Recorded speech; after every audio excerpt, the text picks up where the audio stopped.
Welcome to our channel medical field guidance. तो इस video में हम बात करेंगे कट ऑफ के बारे में।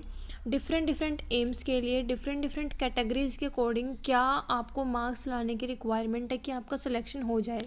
तो मेनली हम एम्स दिल्ली, जोधपुर, ऋषिकेश और भोपाल के बारे में बात करेंगे कि इन एम्स में पर्टिकुलर कितने मार्क्स आपके होने चाहिए। और दूसरा हम जनरल भी देखेंगे कि अगर आपको सिर्फ सिलेक्शन लेना है, जैसे जो नए एम्स ओपन हुए लाइक भटिंडा है, आपका गोरखपुर वाला एम्स है, बिलासपुर वाला एम्स है, उनमें आपके कितने मार्क्स होने चाहिए। ठीक है, ये जो एम्स है भोपाल, ऋषिकेश, जोधपुर और दिल्ली, ये हाई प्रायोरिटी वाले कॉलेज होते हैं, तो इनकी रैंक थोड़ी सी हायर जाती है, मतलब इनमें मार्क्स आपको ज़्यादा लाने पड़ेंगे। बट फॉर रायपुर, भुवनेश्वर, कल्याणी एम्स, इनके लिए कम नंबरों की ज़रूरत होती है। ठीक है, तो देखो सबसे पहले अगर हम बात करें एम्स दिल्ली के लिए, तो दिल्ली में जनरल कैटेगरी के लिए 75 प्लस मार्क्स का होना बहुत ज़रूरी है। अगर इतने मार्क्स आप ला रहे हो तो आराम से आपका सिलेक्शन हो जाएगा। For OBC category 70 plus marks, देखो 5-5 नंबर अपने ना कम करते हुए चलो जिस भी कैटेगरी के अकॉर्डिंग आप आते हो। ईडब्ल्यूएस के लिए 65 प्लस, एससी के लिए 60 प्लस, एसटी के लिए 50 प्लस और पीडब्ल्यूबीडी के लिए 45 प्लस आपके मार्क्स होने ज़रूरी हैं। ठीक है, यहाँ पे देखो एक चीज़ हम ये तो डिस्कस करेंगे ही, मतलब हमारे कट ऑफ वगैरह के बारे में हर एक एम्स के लिए। बट यहाँ पे कुछ स्पेसिफिक क्वेश्चंस होते हैं जो अभी आप तैयारी कर रहे हो उसमें आते हैं। सबसे बड़ा क्वेश्चन है, देखो हम सब बायोलॉजी के स्टूडेंट हैं, तो जो भी एम्स वाला एग्ज़ाम दे रहे हैं बच्चे, आई नो उनमें से 99% बच्चे हैं वो नीट का पेपर भी देंगे, तो उनके मन में डाउट आता है। क्योंकि देखो आप लोग ही मुझसे ये डाउट पूछते हो, तभी मुझे पता चलता है। उनका डाउट ये आता है कि जो हमारा नीट है वो 7 मई को कंप्लीट हो रहा है, तो हम अगर 7 मई के बाद इसके लिए प्रिपेयर करें एम्स नर्सिंग के लिए, तो क्या हम इसको क्वालिफाई कर सकते हैं या नहीं कर सकते। तो इस क्वेश्चन का आंसर स्पेसिफिकली बस यही है, अगर आप लोगों ने नीट के लिए अपना 100% दे रखा है, आपने बिल्कुल अच्छे से lecture, notes, question bank, mock test वगैरह सोल्व कर रखे हैं, पूरा 100% अपना दे रखा है नीट के लिए, सिलेबस कंप्लीट अच्छे से कर रखा है, तो आप लोग नीट के लिए वेट करो, 7 मई तक नीट के लिए तैयारी करो एंड देन आप ये एग्ज़ाम दो, आप आराम से कर लोगे। बट अगर आप ऐसे स्टूडेंट हो जिसने कंप्लीट सिलेबस तक नहीं किया है, तैयारी भी नहीं है, क्योंकि देखो आप अपने बारे में अच्छे से जानते हो, ठीक है, आपको पता है आपकी तैयारी है या नहीं है। ठीक है, आप जो पेपर है वो फॉर्मेलिटी के लिए देने जा रहे हो या फिर आप सच में मार्क्स गेन कर लोगे। एक कर सकते हो और एक कर लोगे में फ़र्क होता है। ठीक है, तो अगर आप लोगों ने तैयारी अच्छे से कर रखी है और तो डेफिनेटली दो, लेकिन अगर आपने नहीं कर रखी, बस आपने औरों को बताने के लिए कि मैं नीट का पेपर देने जा रही हूँ, जस्ट फॉर दैट कि आप 7 मई तक वेट करो, वो गलत होगा। क्योंकि उसके वजह से ना आपका नीट क्लियर होगा ना आपका एम्स नर्सिंग क्लियर होगा। सो ये चीज़ अपडेटेड रखो। अगर आप लोग प्रिपेयर हो नीट के लिए तो ही एग्ज़ाम दो, और इसके लिए मतलब नर्सिंग के लिए बाद में प्रिपेयर करो। लेकिन अगर आपका ये है कि आपकी तैयारी नहीं है नीट के लिए, तो फिर उसको छोड़ दो, एग्ज़ाम दो नीट का, बट अभी से अपनी तैयारी एम्स नर्सिंग के लिए स्टार्ट कर दो, क्योंकि 7 दिन बहुत होते हैं। एक हफ्ते में आप बहुत कुछ कर सकते हो, जैसे मैं प्रीवियस टारगेट भी शेयर करती हूँ, वहाँ से भी आपको इस चीज़ का आइडिया लग गया होगा। ठीक है, तो ये बड़ा क्वेश्चन था जो मुझे सोल्व करना था और मैंने यहाँ पे बता दिया है। नीट की तैयारी है तो दो, नहीं है तो भी नीट का पेपर दो, बट अभी से ही एम्स के लिए तैयारी करना शुरू कर दो। उसको धोखे में मत रखो। ठीक है, आप अपने पेरेंट्स को धोखे में रख सकते हो, औरों को धोखे में रख सकते हो, बट खुद को मत रखो। अगर तैयारी नहीं है तो अपना एम्स के लिए स्टार्ट कर दो पढ़ना। ठीक है, अब बात करते हैं जोधपुर एम्स के बारे में। जोधपुर एम्स में जनरल कैटेगरी को 70 मार्क्स की रिक्वायरमेंट होती है। यहाँ अगर आप देखोगे तो दिल्ली में 75 का है और यहाँ 70 का है, तो वहीं देखो जोधपुर और दिल्ली जो है वो कहीं ना कहीं हायर प्रायोरिटी होती है, इस वजह से मार्क्स भी यहाँ पे हायर चाहिए होंगे। अगेन 5-5 नंबर अपने कम करते हुए चलो, आप लोगों को मिल जाएगा। SC ST में यहाँ पे अप्रोक्स सेम ही जाता है, कुछ ज़्यादा डिफरेंस नहीं होता है। PW कैंडिडेट्स का भी 40 तक चला जाता है। ठीक है, फॉर ऋषिकेश, अब देखो यहाँ पे 70 नंबर लाने थे आपको और यहाँ कितने हो गए, 60 हो गए। अगर 60 से ऊपर आ रहे हैं तो ऋषिकेश आराम से मिल जाएगा। ऋषिकेश बच्चे इसलिए लेते हैं, देखो यहाँ पे ये जोधपुर और एम्स दिल्ली तो था कि आपका पढ़ाई के वे में अच्छा है या फिर फैसिलिटी बहुत अच्छी है, एम्स दिल्ली तो टॉप फर्स्ट प्रायोरिटी माना जाता है ना।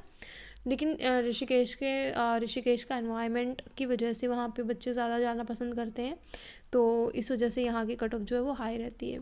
तो अगेन 5 नंबर कम करते हुए चलो, यहाँ पे देखो EWS और SC में ज़्यादा डिफरेंस नहीं है, ठीक है, तो वो चीज़ का आप लोग ध्यान रखना।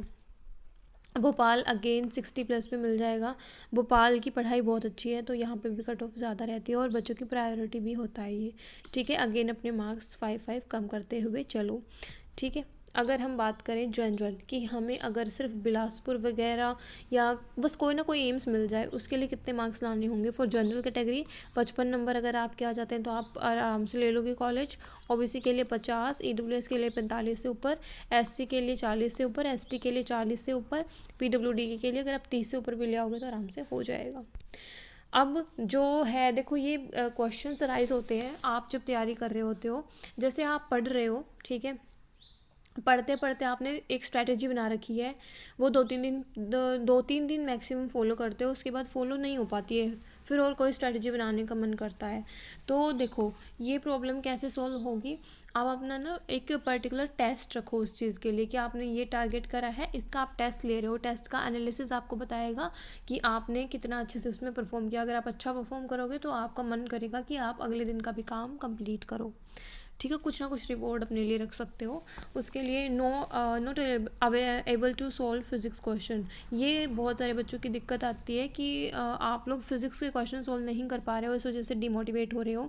तो इसके लिए क्या करें हम दी, तो देखो सब बच्चों को मैं यही एडवाइस दूंगी, जहाँ से आप पढ़ रहे हो उन्हीं के क्वेश्चन सॉल्व करो। जैसे हमारे कोर्स में मैं बच्चों को यही चीज़ बोलती हूँ कि अगर मैंने आप लोगों को एक चैप्टर के 50 क्वेश्चन दे रखे हैं फिज़िक्स के केस में, और केमिस्ट्री में भी आप ये कर सकते हो कि जैसे अगर एक PDF है, इसके 50 क्वेश्चन हैं, अभी टाइम नहीं है कि आप लोग क्या करो, पहले खुद से करके देखो, 2-3 घंटे लगाओ एक चैप्टर पे, वो समय नहीं है अभी। तो अभी क्या करो, जैसे ये आपने PDF उठा ली है क्वेश्चंस की, इसको सॉल्यूशंस की हेल्प से फर्स्टली कर लो, ठीक है। फिर 2 दिन बाद फिर इसी PDF को उठाओ और बिना देखे करने की कोशिश करो। मान लो अगर 50 में से 40 क्वेश्चन आप बिना सॉल्यूशन देखे कर पा रहे हो, तो 10 क्वेश्चन को फिर से सॉल्यूशन देख के करो, फिर 2 दिन बाद फिर उठाओ, वो चीज़ करनी हुई यहाँ पर ज़रूरी है, ठीक है। उसके बाद आप not able to finish the syllabus, अभी तक आपका सिलेबस ही नहीं हुआ है। तो देखो अभी मैं ना डेली टारगेट प्रोवाइड कर रही हूँ, 21 अप्रैल से मैंने शुरू किए थे और अभी 1 मई को रिवीजन भी हो रही है उनकी और नए टारगेट भी आपको मिल रहे हैं, तो उनको आप फॉलो कर सकते हो, वो आपके लिए बेनिफिशियल रहेंगे। आगे बात करते हैं not able to learn inorganic और ऑर्गेनिक रिएक्शंस और एक्सेप्शन। अगर आप इनऑर्गेनिक की और ऑर्गेनिक की रिएक्शंस जो है वो याद नहीं कर पा रहे हो या एक्सेप्शन याद नहीं कर पा रहे हो, तो आप कैसे कर सकते हो?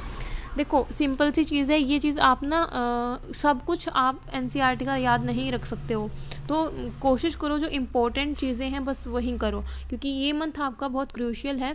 इसमें अगर आप लोगों ने सारी चीज़ें करने की कोशिश करी, इनऑर्गेनिक के सारे एक्सेप्शन कर लिए या सारी चीज़ें कर ली, तो वो कहीं ना कहीं आप मिक्स कर दोगे उन चीज़ों को।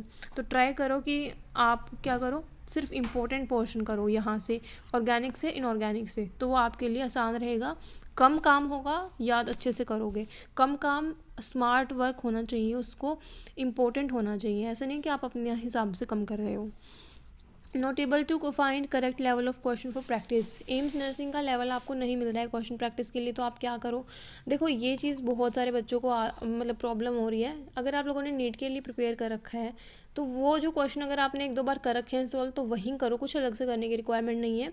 अदरवाइज़ तो फिर आप NCERT बेस्ड क्वेश्चन करो, बहुत ज़्यादा हाई लेवल करने की ज़रूरत नहीं है। कुछ बच्चे बोलते हैं कि देख क्या हम सिर्फ नीट के PYQ कर ले वो इनफ रहेगा, तो सिर्फ नीट के PYQ करना इनफ नहीं होगा, ठीक है। आपको क्वेश्चन प्रैक्टिस अच्छे से करनी है। मैं ये चीज़ आपको नहीं बोलूँगी कि एंड टाइम में 30 दिनों में अगर आप नीट के PYQ कर लोगे तो आराम से हो जाएगा, नहीं होगा, वो सिर्फ आपके सेटिस्फैक्शन के लिए अभी मैं बोल रही हूँ, ठीक है। सो इन चीज़ों का ध्यान रखो, जो चीज़ें आपकी अभी दिक्कतें आ रही हैं उनको इन्हेंस करो। 10 दिन भी अगर आपने मेरी बातें फॉलो कर ली ना, तो आपको इम्प्रूवमेंट दिखेगी और आपको लगेगा कि हाँ आप लोग कर सकते हो। 40 दिन अभी आपके पास में है, 40 दिन में आप आराम से क्रैक कर लोगे। बस क्या चाहिए, 10 to 12 आवर की स्टडी, बस ये स्टडी आपको एक ड्रॉप से बचा सकती है, एक एम्स आपको दिला सकती है, ठीक है।